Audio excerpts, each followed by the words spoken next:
Boa noite a todos. Vamos agradecer aí a Jesus, a espiritualidade amiga, né, os mentores da casa, os diretores encarnados que nos dão essa oportunidade de termos aqui alguns minutos para refletirmos aí o ensinamento de Jesus à luz da doutrina espírita, né? Hoje nós vamos dar sequência no estudo do Evangelho segundo o Espiritismo, o capítulo 5, Bem-aventurados os aflitos. Esse capítulo, ele é retirado de uma passagem da Bíblia, que é o Sermão da Montanha, que é tido como a parte de ensinamento mais importante de Jesus, né? Porque ele traz um resumo dos ensinamentos morais de Jesus.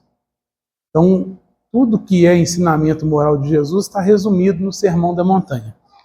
Ele é extremamente importante, ele é, né, até muito bem reconhecido até por quem não é cristão. O Gandhi, por exemplo, que era um hindu, né, foi um grande estudioso da Bíblia e costumava dizer que se a gente perdesse todos os livros da Terra e ficasse apenas o Sermão da Montanha, nada teria sido perdido. Por quê? Porque ele reconhece que tudo que nós precisamos em termos de ensinamento está no Sermão da Montanha. E essa passagem do Bem-aventurados os aflitos, né, que está lá dentro desse ensinamento maravilhoso do Sermão da Montanha, vai trazer para a gente o quê?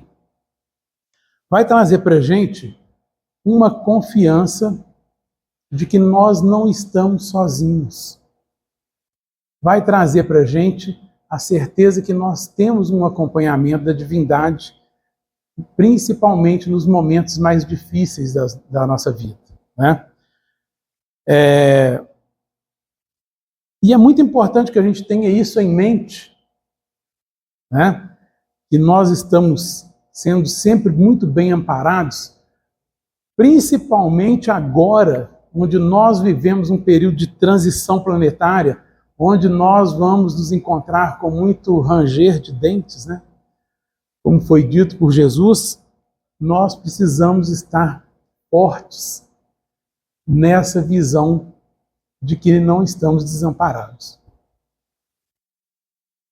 E aí o item que nós vamos estudar, que é o item 11, nele traz uma explicação para as pessoas que vão nos perguntar o seguinte: beleza, eu entendo os motivos do meu sofrimento, e eles são consequências das minhas atitudes.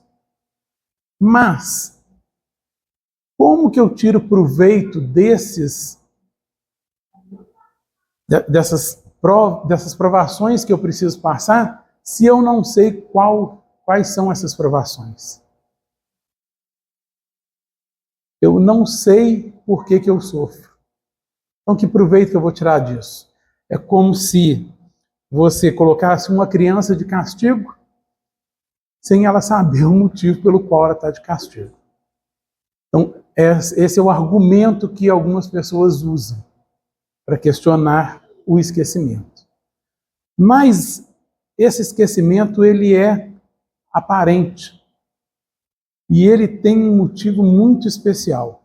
E é o que o Kardec traz para a gente aqui, então, nesse item, onde ele vai dizer: em vão se objeta que o esquecimento constitui obstáculo a que se possa aproveitar da experiência de vidas anteriores. Ou seja, aqueles que dizem que o esquecimento é um obstáculo estão enganados. Não existe obstáculo no esquecimento. Havendo Deus entendido de lançar um véu sobre o passado, é que há nisto vantagem. Então, nós precisamos sempre partir desse princípio, deste entendimento. As coisas que acontecem, nós precisamos sempre lembrar que elas são autorizadas por Deus. só acontece por conta da permissão dele. E se há permissão de Deus, independente do que esteja acontecendo, é bom e é justo.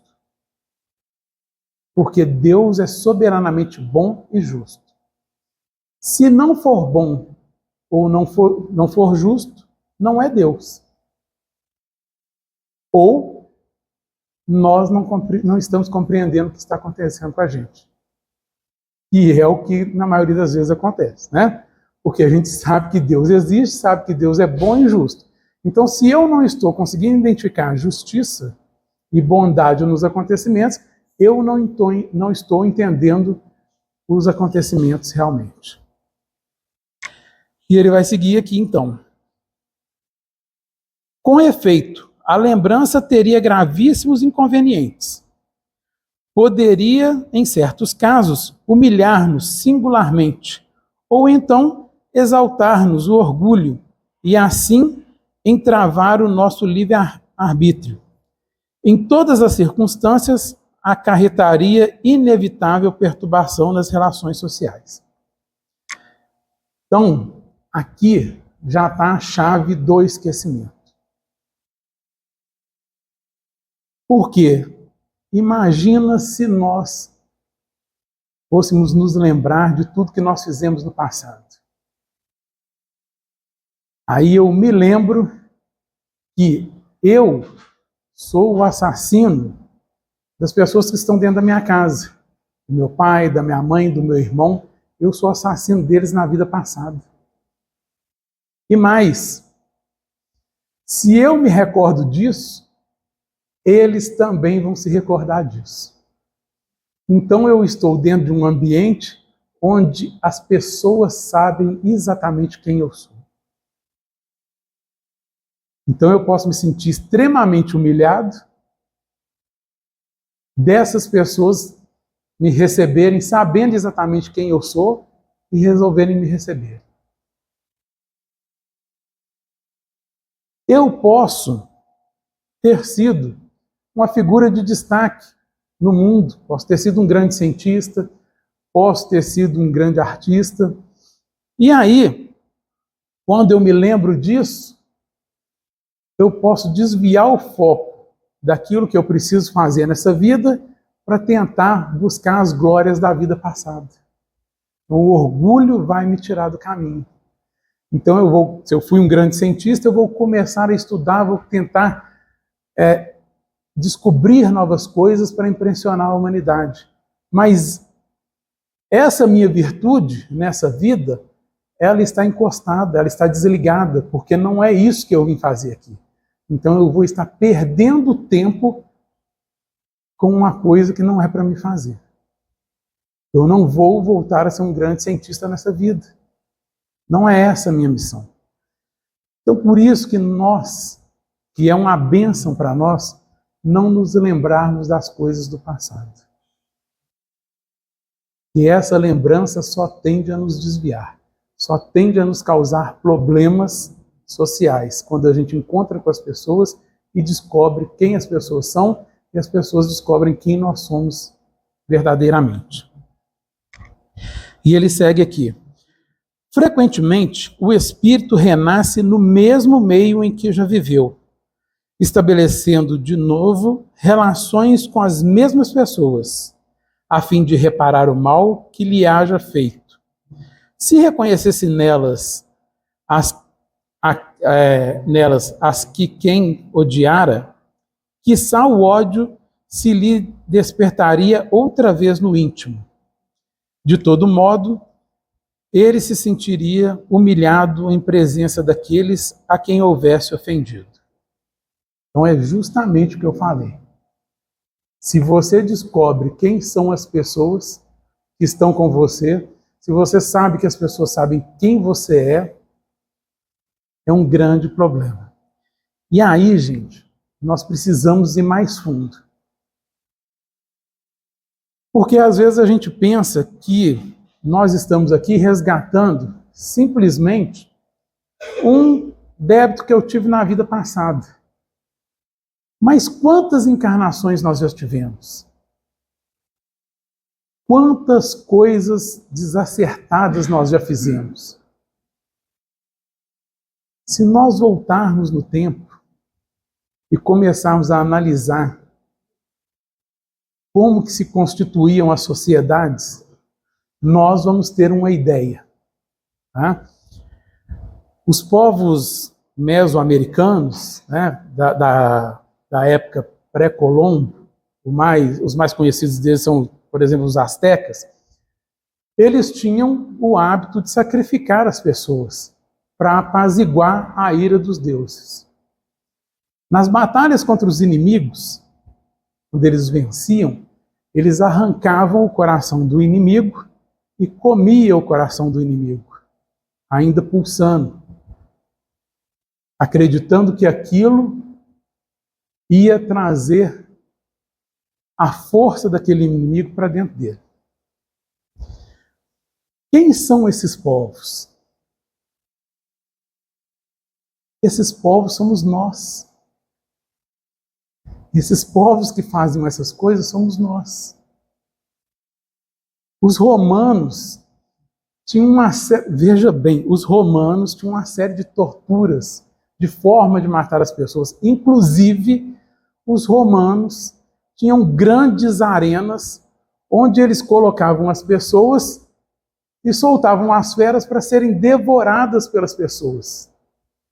E uma multidão de telespectadores estavam ali se divertindo com aquilo. Quem são essas pessoas? Somos nós. Então, quanto mais nós voltamos no tempo, analisando a história, nós vamos ver o tão bárbaro que a civilização foi. E nós estávamos nessa história. Se nós não estávamos na história direta dos romanos ou dos astecas, nós estávamos em histórias de civilizações semelhantes. Tudo isso nós fizemos em algum momento. Porque isso é evolução. Então você começa a sua trajetória simples e ignorante, nos mundos primitivos, onde o que nos leva a fazer as coisas é mais o instinto. E geralmente o instinto nos leva para as coisas materiais e nós cometemos uma série de atrocidades. Até que a gente vai, aos poucos, ganhando conhecimento e entendendo que a gente precisa fazer modificações. Agora, imagina se nós olhássemos para uma pessoa e víssemos naquela pessoa que mora com a gente a pessoa que nos colocou na arena para ser devorado por um animal. Ou se olhássemos para essa pessoa e víssemos que aquela pessoa é uma pessoa que nós colocamos numa arena, ou que nós tivemos numa arena aplaudindo a morte daquela pessoa. Então, voltar no tempo, querer lembrar o que nós fomos, não traz nenhum benefício para a gente. Só traz prejuízo. Porque muitas vezes nós não estamos preparados para poder carregar essa culpa. Porque nós já temos um nível de entendimento suficiente para entender que esse tipo de coisa não pode ser feito. Mas nós fizemos. Então, muitas vezes, as pessoas procuram os chamados... as pessoas fazem regressão, né, para poder entender suas vidas passadas. Nada contra as regressões. Existem alguns métodos aí da medicina que levam as pessoas a esse tipo de coisa para que elas consigam identificar alguns problemas e trabalhar esses problemas. Mas tem muitas pessoas que fazem isso pela pura curiosidade. E aí está um grande perigo. Tá? Porque talvez você possa voltar e descobrir uma coisa que você não queira saber ou que não está preparado para saber. Mesmo essas regressões com o objetivo de curar algum tipo de mal que a pessoa tem ali, Até isso precisa ser repensado. Porque nós temos muitos outros recursos para vencer. Por exemplo, as pessoas fazem regressão para vencer o medo, para entender de onde vem o medo e para vencer o medo. Existem vários outros recursos que nós podemos utilizar a fim de vencer o medo, além da regressão. Então, essas coisas são muito delicadas, a gente precisa pensar muito antes de tomar esse tipo de atitude. Seguindo aqui no que nos traz o Kardec. Para nos melhorarmos, outorgou-se Deus precisamente o de que necessitamos e nos basta a voz da consciência e a tendência instintiva. Priva-nos do que nos seria prejudicial. Essa parte é extremamente importante, que ele veio trazer para a gente que Deus nos dá aquilo que nós precisamos. E muitas vezes nós não entendemos isso. Deus nos dá exatamente aquilo que nós precisamos para passar pela existência atual.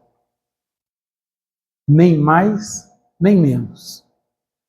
E muitas vezes a gente quer ter mais do que a gente tem e acaba trazendo um sofrimento de não conseguir as coisas que a gente gostaria de ter, se esquecendo que a gente tem aquilo que a gente precisa.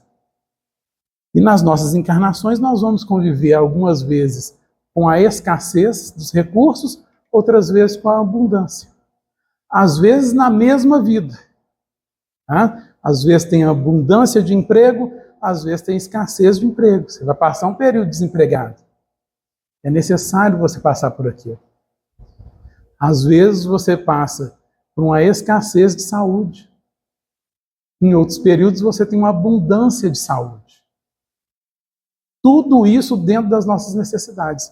Nós teremos aquilo que nós precisamos para cumprir aquilo que nós planejamos no plano espiritual.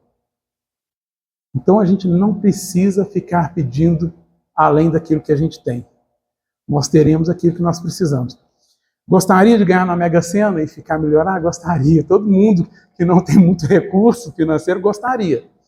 Né? Mesmo nós espíritos sabendo que a riqueza é uma das missões mais difíceis que tem, ainda assim no fundo a gente gostaria. Mas não precisa correr atrás dessas coisas. Se for para ficar rico, vai acontecer. Se não for, ok, vamos viver com aquilo que nós temos, que nos foi dado por Deus para essa vida, que é o essencial. Nós não precisamos de mais.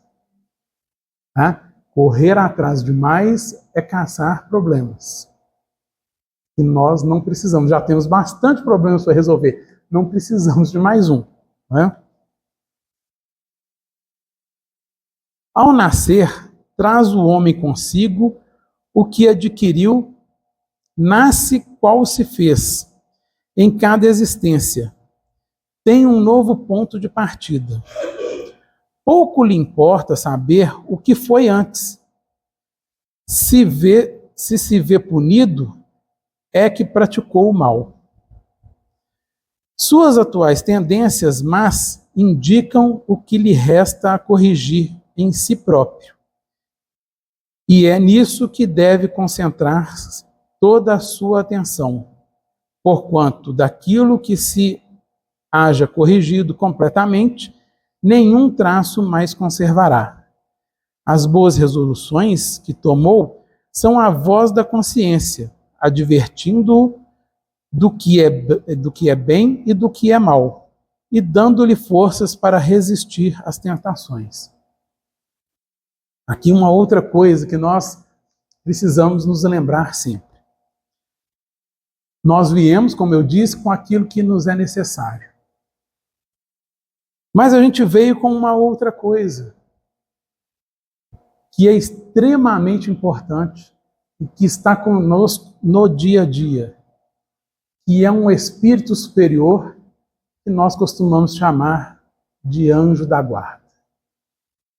Esse espírito, ele vai nos ajudar em todos os momentos em que nós começarmos a termos pensamentos de fazer coisas que nós não devemos fazer.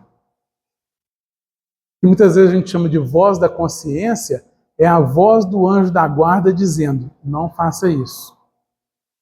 Trazendo uma recordação nebulosa do passado, de que aquela prática vai te trazer grandes problemas. Isso vem, é só pensar em fazer alguma coisa que não se deve, que vem aquela coisa na cabeça. Né? Nos desenhos animados, isso ficou aí famoso com a figura do diabinho que fala de um lado e o anjinho que fala do outro, né? Porque é isso, quando eu penso em fazer alguma coisa ruim, tem uma gama de espíritos que estão sintonizados com aquilo que vão se aproximar para me incentivar a fazer. E o meu anjo da guarda vai estar do outro lado, me incentivando a não fazer.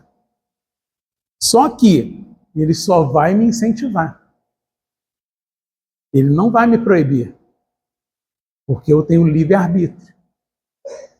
Então a escolha de fazer ou não fazer as coisas é completamente minha.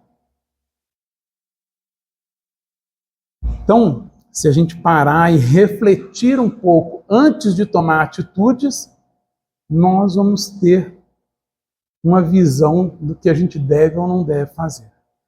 E mais, a gente começa a ter uma visão de quem nós somos no passado. Porque só vem os pensamentos errados que vêm na nossa mente são só os pensamentos de coisas que nós ainda não vencemos. Todas as dificuldades, todos os vícios, né? Todos os crimes que nós já vencemos, nós não vamos passar pela tentação deles. Então, quem venceu o desejo de matar alguém, por ódio ou por qualquer outro motivo, não vai passar por essa provação de sentir vontade de matar alguém. Quando esse desejo vem, é porque nós ainda não nos livramos desse crime 100%. Então nós ainda somos provados. Nós temos algumas situações que vão nos trazer aquele desejo de fazer. E aí nós precisamos controlar, nós precisamos vencer esse desejo para não cair nesse erro e vencer esse defeito, esse crime, esse vício. Quando nós fazemos isso, esse tipo de pensamento começa a sair das nossas cabeças. Então, todo pensamento ruim que vem nas nossas cabeças são de coisas que nós não vencemos ainda. Pode ter certeza absoluta. Algumas nós estamos trabalhando, às vezes trabalhando bem para vencer, outras nós nem começamos a trabalhar ainda. E essas geralmente são aquelas que a gente pensa, vai lá e faz. Porque nós ainda fazemos muitas coisas erradas na vida. Né? E não tem a desculpa de que eu não sabia. Né? Porque isso está gravado na nossa mente. E isso é tão interessante que a justiça dos homens, ela não aceita essa desculpa. Você não pode alegar desconhecimento por ter cometido um crime. A justiça não aceita isso. Ah, eu fiz, eu não sabia que não podia. Para a justiça não existe. Se para a justiça dos homens não existe, imagina para a justiça de Deus. Tá? Nós temos como saber o que deve e o que não deve ser feito. Está inscrito em nós isso. Não precisamos estar atentos a essas coisas, precisamos estar ligados, mais ligados ao nosso anjo da guarda, aos nossos amigos espirituais, para que a gente possa captar as mensagens positivas e nos desviar dos maus caminhos. O Kardec segue dizendo: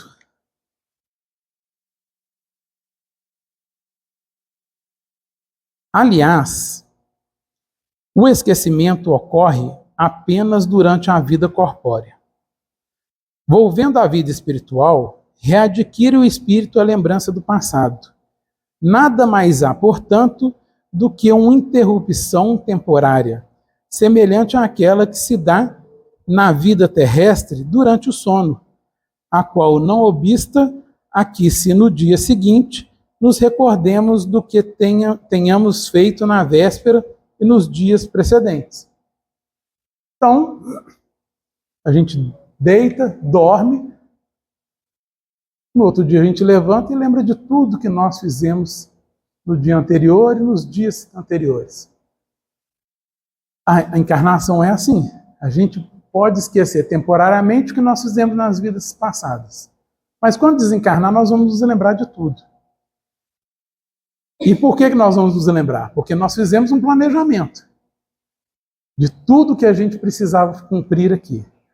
As provas pelas quais a gente precisava passar, as expiações que a gente precisava passar para reparar o mal que nós fizemos lá atrás. Quando a gente sair daqui, nós precisamos sentar e avaliar o que nós programamos e o que foi feito e o que não foi feito. O que foi feito, ótimo. O que não foi feito, nós vamos voltar uma outra vez para fazer. E é assim que funciona. Então, esse esquecimento, ele perde o sentido quando a gente começa a ver as coisas dessa forma. Quando nós programamos a nossa encarnação, nós estamos 100% cientes do que nós fizemos e do que nós precisamos passar aqui para reparar essas coisas que nós fizemos. Estamos 100% cientes disso. Alguns espíritos que vêm na chamada encarnação compulsória, eles não fazem esse planejamento eles próprios, né? Como é a encarnação compulsória, eles estão agarrados ao erro, eles não querem voltar de jeito nenhum e chega um momento que precisa vir. A espiritualidade superior vai fazer um planejamento para eles. Mas não se engane achando que eles não sabem do planejamento. Não sabem das necessidades que eles têm. Eles sabem. Eles só não queriam planejar. Eles só não queriam vir. Eles virão, mas eles sabem exatamente o que eles fizeram e sabem exatamente as coisas que eles vão poder passar. E tanto nessa condição quanto na nossa, porque muitas vezes a gente chega do outro lado, percebe todas as coisas de ruim que nós fizemos e a gente quer resgatar o mais rápido possível e começa a pedir um monte de provações para que a gente se livre. Pode ficar despreocupado, a espiritualidade vai botar um freio e falar assim, não, isso você não vai fazer nessa vida porque você não está preparado. Isso aqui pode, isso aqui não pode. Você tem essa dívida? Tem, mas não precisa correr, você tem a eternidade inteira. Calma, se prepara melhor, essa aqui você vai cumprir, essa aqui não. Então a espiritualidade está ali acompanhando, sim?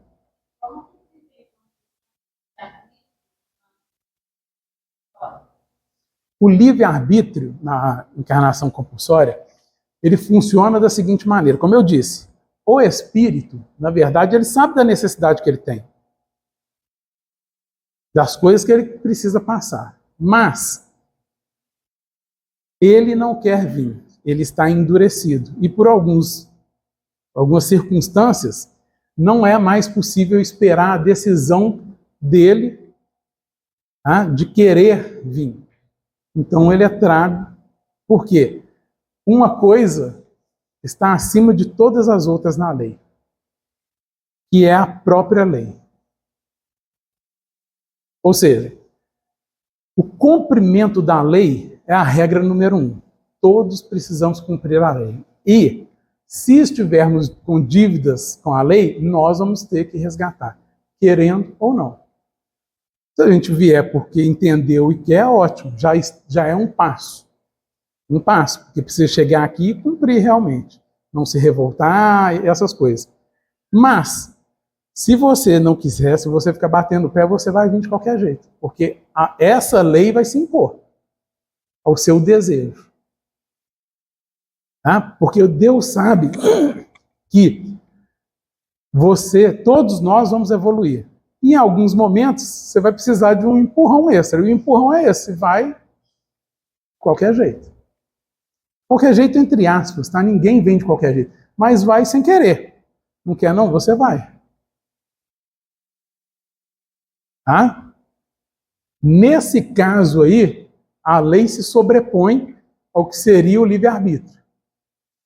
Mas ele não pode nem reclamar.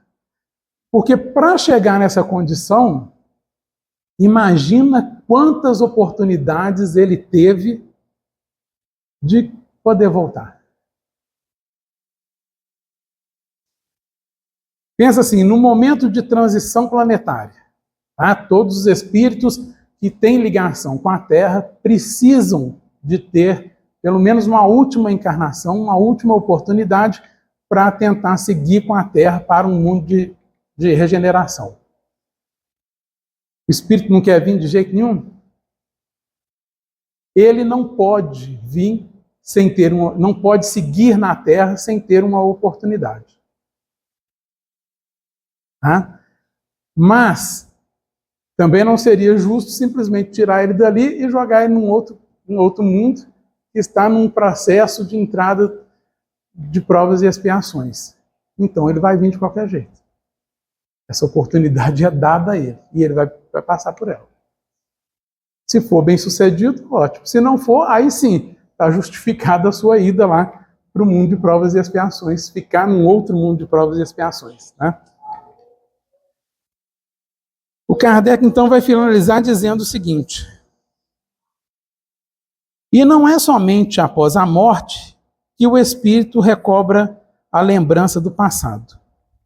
Pode dizer-se que jamais a perde, pois que, como a experiência o demonstra, mesmo encarnado, adormecido o corpo, a ocasião em que goza de certa liberdade, o espírito tem consciência de seus atos anteriores, sabe por que sofre e que sofre com justiça. A lembrança unicamente se apaga no curso da vida exterior, da vida de relação. Mas, na falta de uma recordação exata, que lhe poderia ser penosa e prejudicá-lo nas suas relações sociais, forças novas aure ele nesses instantes de emancipação da alma, se o sabe aproveitar. Então, uma das situações importantes da gente estar mais ligado ao anjo da guarda é justamente na hora de dormir. Se a gente conseguir se ligar a ele mentalmente, ele vai nos conduzir para lugares onde nós vamos conseguir avaliar, fazer uma avaliação do que a gente está fazendo da nossa vida aqui. Embora quando a gente volte para o corpo, quando a gente desperte, a gente não se lembre. Mas ele leva, ele reforça aquelas coisas que nós precisamos fazer. Olha, está passando por isso, é por conta disso aqui. Ó. Então você volta ao corpo, você acorda com uma sensação, com uma disposição maior para enfrentar as situações. Porque embora você não lembre ao despertar, durante o sono você teve a consciência de tudo que está passando com você. Então, isso é extremamente importante, essa conexão que nos faça ter esse contato espiritual. Infelizmente, muitas pessoas vão dormir, né, com sintonias completamente diversas do que deveriam, e aí o espírito vai para regiões que estão ligadas aos seus pensamentos, que não são regiões onde o seu anjo da guarda o levaria para que ele, né, conseguisse ter mais força para cumprir os seus desejos. Tá? Então vamos ficar atentos na hora de dormir, no nosso dia a dia. Né? Orai e vigiai é a recomendação do Cristo. Então vamos procurar fazer isso mais vezes, porque quanto mais em sintonia nós tivermos, mais nós vamos identificar as nossas dificuldades, mais nós vamos ter acesso ao que nós fomos no passado durante o nosso tempo de sono do corpo físico. Queria agradecer, o tempo acabou, essa oportunidade, Agora nós vamos ficar com o Valdir, que vai dar sequência aí